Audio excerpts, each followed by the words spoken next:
In our first video, we looked at, kind of the reasons behind the new push for nationalist movements predominantly following after World War I.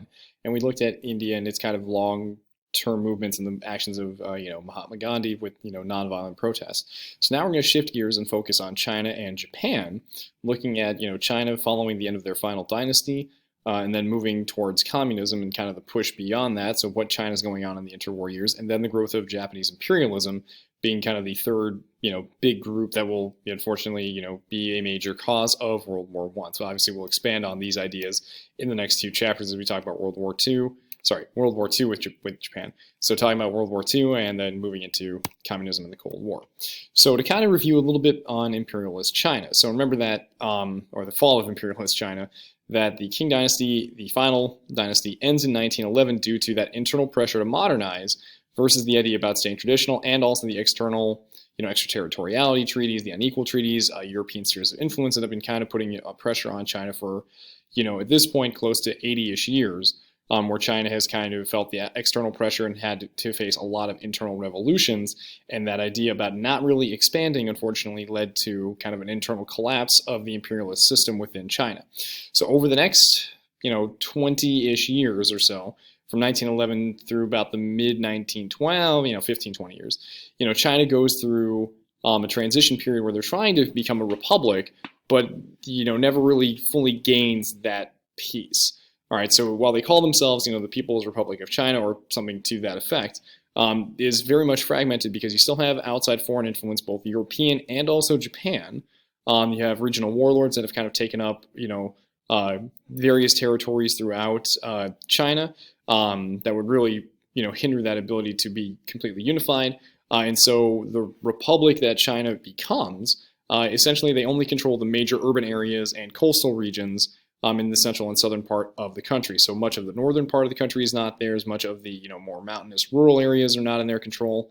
And that plays a major role to what will eventually happen leading into China becoming communist at this point, 30 plus years down the road. And so one of the main movements about this, pushing for democracy, or at least a form of democracy with the republic, is the May 4th movement. So, which really puts China on its head, turning away from Confucian values, so anti-Confucian, so going away from that piece of Chinese resistance, or not Chinese resistance, Chinese tradition, going against, the ideas of what government should be, how do we focus that, the role of the family, including, how do we treat women, viewing more towards more nationalist and more anti-imperialist moves that come with World War I, especially as, Japan has been more increasingly putting pressure on China, and the Europeans and the United States really don't step in, really just kind of turning a blind eye to China and what's going on between them and Japan. A lot of people within China are saying that the capitalist system is not working or functioning as it should. So the Guomindang, and I wrote the other names here, but essentially the Republic of China, led by Zhang Zhixi, also known with the Western name Chiang Kai-shek, never fully unifies China, but again is able to consolidate more and more power over the next few decades when he starts kind of taking over the 1920s. But unfortunately, again, focusing more on international matters, so again on the anti-imperialist piece, rather than domestic issues that are facing many of the people within China itself. So abuse of landlords, ownership rights, land reform, irrigation projects to help rebuild after years and years of strife, turmoil, essentially internal civil war, better agricultural techniques to again increase productivity. Like those things are not really a priority to the National People's Party or the Guomindang, or Guomindang. And so, again, the people take notice of this as they're kind of only focused on the more industrial centers, the more urban areas, and not the rural people who are the vast majority of the Chinese population. All right. So the May 4th movement with the National People's Party, they form pretty much their own military that will become China's main military through the 20s and 30s in World War II. Fighting against the regional warlords who, again, they're trying to consolidate power, and oftentimes they just kind of buy off the warlords to join them or to not be a threat. The Chinese Communist Party, or CCP, which we'll talk about in the next slide, and eventually begin against Japan in World War II. Initially, they do work with Mao Zedong and the Communist Party to get access to and to get peasant farmer support, but because fearing the increasing power of the Communist Party, they turn on them and essentially begin another civil war against the Chinese communists, who had been gaining momentum because the rural poor looked at them as an example of how to, do land reform correctly and who was going to best support them. Okay, people who actually focused on the, rights and, treatment of the peasants versus the industrial powers in there. So another version of communism, but again focused on the peasant matter, or not the peasant matter, but focusing on the peasants. So during the same time as the Great Depression hits, one thing that we can actually, and this is my own assertion of, my interpretation of how I view this from the information that I've looked at, is the fact that the economy, because it's really more focused on the domestic market, and while China has always had exports, and that's why a lot of people have always been wanting part of China, the vast majority of the Chinese economy is based around domestic production and not selling international products. So while the international traders in China definitely do take a hit during the Great Depression, because so many of them are focused just on domestic markets and local production, the Great Depression doesn't have a very large negative impact on China from that perspective.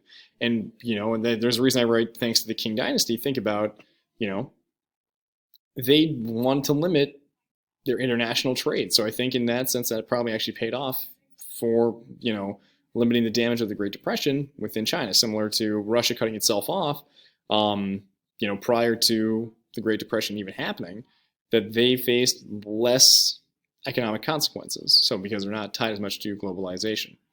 So talking about communism and the Long March. So the Communist Party, not created by Mao Zedong. He was kind of a student in the 19 teens when they're kind of going through their strife and their formation into a republic.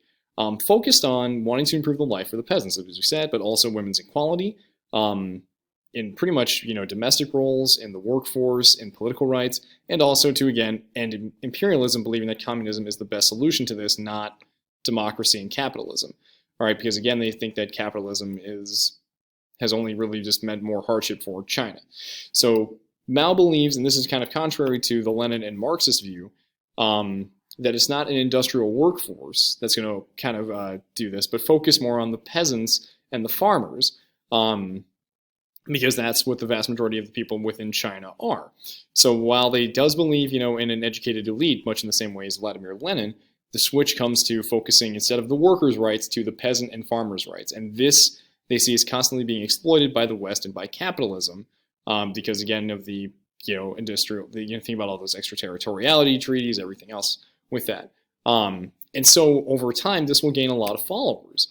So as we said, in 1927, the Nationalist People's Party turns on the communists, who had been kind of their allies and working together in support, and inspired, because essentially this is what saves them. They have to march over 1,000 miles through 1934 and 1935, with a lot of people dying along the way due to starvation and fighting against the Nationalist Party. But once they get into the interior of China itself, it inspires a lot of people, but also it saves the group, and inspires more Chinese to actually lean with them, because they're experiencing more things with the areas that are under their control, within ideas of increasing education, reducing rents and taxes, turning land back over to the peasants, protecting the liberated people with their military against, again, the National People's Party, but also the Japanese, because this is at the same time when Japan is going to start to put start to essentially expand into Manchuria in northern China, but also into areas of Shanghai, Nanking. And so the more rural people see the communists being their saviors, as opposed to the National People's Party, who were fighting the Chinese more along the coastal regions, along the rivers, the major cities and industrial centers. So yeah, so here's our look at the Long March. You can kind of see here, eventually going into kind of north central China along that route. So it's one thing to also consider here the role that Japan plays with its invasion of China and war starting in 1931, but then full-scale war in 1937. To essentially the survival of the Communist Party, because once Japan does their full-scale invasion in 1937 and 1938, all of the resources within China, pretty much the CCP and the National People's Party, essentially call a truce and start working together to defeat the Japanese, although most of the fighting, at least again in the major areas, are done by the National People's Party and not by the Communists. So Yeah, because the nationalists are losing their urban and coastal strongholds where they have the power and the support to Japan, while the rural areas are protected and looked after by the communists. So it's an interesting thought to consider. So switching over gears now to Japan. So as we've talked about for a number of chapters, Japan has continued to industrialize and become very imperialistic even prior to World War I. They imposed themselves on China during the war and hoping to continue that expansion as a result. So initially, Japan does pull back from its imperialist actions in the early 1920s, even signing the Kellogg-Briand Pact, which they were not going to go to war to settle disputes, and essentially made themselves a world power in the Pacific.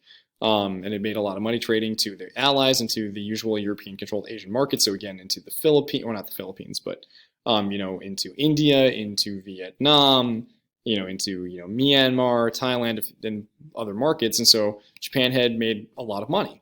But like most of the industrialized world, especially in the global economy, Japan got hit really, really hard with the Great Depression. All right, because again, they're tied in with that. So that led to a lot of people to question Western ideals of such things like democracy and unions and a global economy. And there's that backup of putting in favor of more traditional Japanese values. So the idea of going back to self-sufficiency and focusing on Japan emphasis within that. So thinking back to the idea of the shogunate, by limiting democracy and freedoms. But unlike within Italy and Germany, at best you're going to get arrested. All right, but you're not going to be killed. So, other political parties aren't outlawed. People aren't arrested for freedom of speech for the most part, and freedom of the press. Those things sort of remain, but, definitely under this imperialistic, shadow. All right, there's definitely an increased reverence for Japan and the emperor. Again, going back to the idea of, more traditional values, and also the increase of the military to solve Japan's trade and unemployment issues. So again, ensuring that if we have access to these markets, producing more goods, that way we'll be able to feed the Japanese people, but also make us less dependent on the West and get us more and more money, and thus keep people employed and solving our market issues. So that's kind of where this all comes in. So, and then the military on its own invaded Manchuria in 1931 over a sphere of influence issue because of the who controls the railroad, and they kind of framed the Chinese for that. And so the military controls more and more of the government, and the League of Nations, while condemning Japan, does nothing to really stop them. So they essentially allow them to take over Manchuria and say, well, you shouldn't have done that. And Japan says, well, okay, whatever, if you're going to sanction us, we're just going to up and leave the League of Nations. And so think about this from the international lens of World War II. What does this send? What kind of message does this send to China, to Japan, but also to Germany and Italy who are watching? All right. So in terms of the actual, response to the Great Depression for Japan, all right, the economic response was more direct government intervention, similar again to Germany, where they essentially take over, creating more demands for food and goods, providing more jobs, and stabilizing the workforce and lowering unemployment, and also preventing strikes. They also promote company and government loyalty through lifetime contracts, entertainment, company competitions, propaganda, which will actually be a long part of Japanese business culture long after World War II. And so it actually helps as private property is respected, again, unlike in many of the other countries. And the corporate business people actually retain control of their companies, unlike within, other parts of the world around as they become imperialist again within, Germany and Italy. So again, a lot of these companies are going to make a lot of wealth following the end of the war. So, and I'm not sure why, but the images here are not cropping up. I guess for some reason they're not showing, but yeah, none of these are really showing. So I wonder why. Oh well. So in the next video, we'll transition ourselves over to Africa and into Latin America as well between the wars. So that's kind of where we're heading to in the next few videos.